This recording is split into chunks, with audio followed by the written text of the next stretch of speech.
All right, Wayne Alaroot with the great Bill O'Reilly to start another fantastic year. 2019, I've so enjoyed working with Bill in 2018, and I'm thrilled to make it 2 years in a row. The king of media, the king of conservative media, the king of news, 16 years in a row on American TV, and #1 bookseller as well, Killing the SS.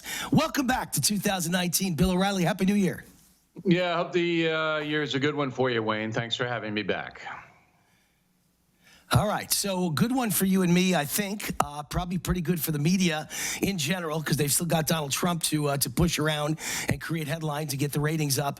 But my question for you is, what kind of a year will it be for President Donald Trump? You seem to think things are not running smoothly, and obviously there's some reasons why you would think that. New chief of staff, new defense secretary, new attorney general, stock market going up and down like a ping pong ball. How bad is the beginning of 2019 for President Donald J. Trump? It's bad.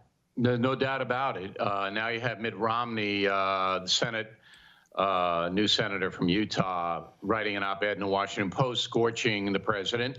That signals that he's open to running against Trump in the primaries next year. So I think that President Trump, if he wants to be reelected, has to reassess his position and perhaps do things a little bit differently. If he does not, I do not believe he will win reelection at this point, Wayne. All right, but pretty good stuff for the mainstream media. I remember like 2 years ago, February of 17, after the 2016 election, I was paid to give a speech in Asia, and I told everyone assembled that this would be the greatest time for media in the history of the world because Trump loves crisis and chaos and controversy, and whether you like him or hate him, the media is going to make a ton of money on everything he says and does for the next 4 years. I would say the same thing holds true for 2019. This is going to be great for the media and for guys like you and me. There's always something interesting to talk about, right? Well, there's going to be interesting things to talk about. I think the media, though, is on the skids in America. If you look at the cable news ratings, that's not a good news situation for any of them. MSNBC's running around, jumping up and down, but it's all based on hate. You really can't run a major corporation, and NBC should know this, on hate.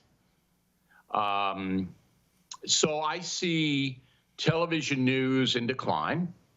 Just today, the former editor of the New York Times, Jill Abramson, comes out and says the New York Times is a corrupt newspaper. I think we all know that. But for a former editor to say it, that's pretty shocking. I think the American people, and that's the most important element in the media, know it's corrupt, generally speaking, have walked away from much of it, and I expect that will continue. So the Trump phenomenon is wearing thin.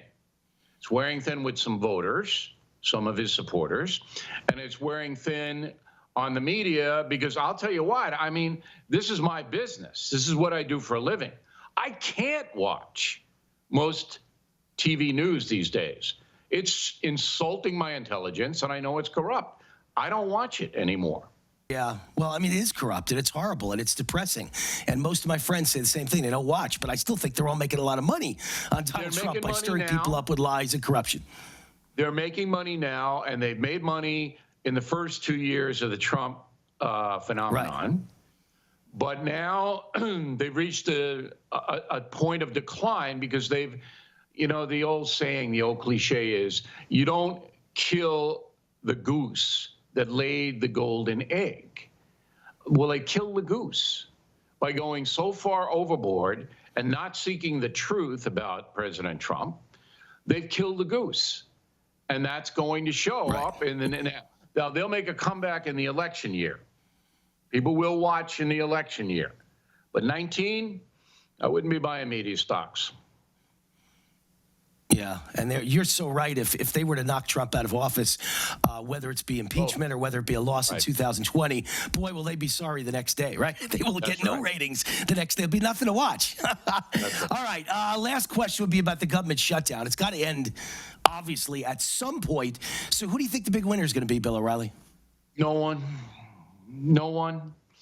You know, I really get the feeling, Wayne, that your listeners, my viewers on BillO'Reilly.com, most of them are traditional Americans, many conservative, many Trump supporters. They've had enough of the government shutdown, the contrived nonsense. Clear-thinking Americans well understand that our security is at risk now on the southern border, both in massive amount of people coming here illegally and in narcotic smuggling. If you don't know that, then you're not a clear-thinking person. You're not a responsible adult. Right. If you don't know that.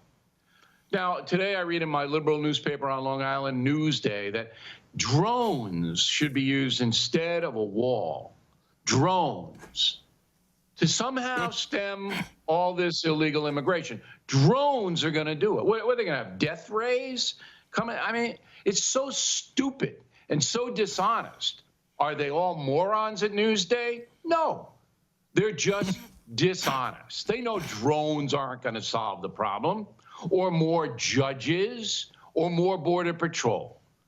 Actually, nothing's going to solve the problem, but you can mitigate it by putting a very intensive barrier up. You can mitigate, you can lessen it, all right?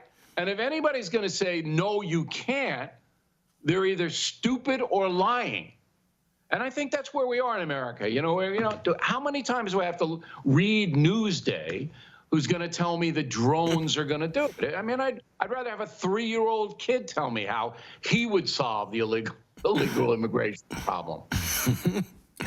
And they can't even admit the truth. As an American Jew who loves Israel, which I happen to be, Israel has a wall. And when they built that wall, terrorism went from 10,000 acts a year to almost 0, to under 100, and then under 10, I believe, in the following year. Walls work. That's right. And everybody knows that. The only reason that East Germany, all right, functioned was because it had a wall to keep people in. If it didn't have the wall, and I was there for the wall, and I saw it come down with my own eyes, there wouldn't have been a soul left in East Germany. They would all come to West Germany.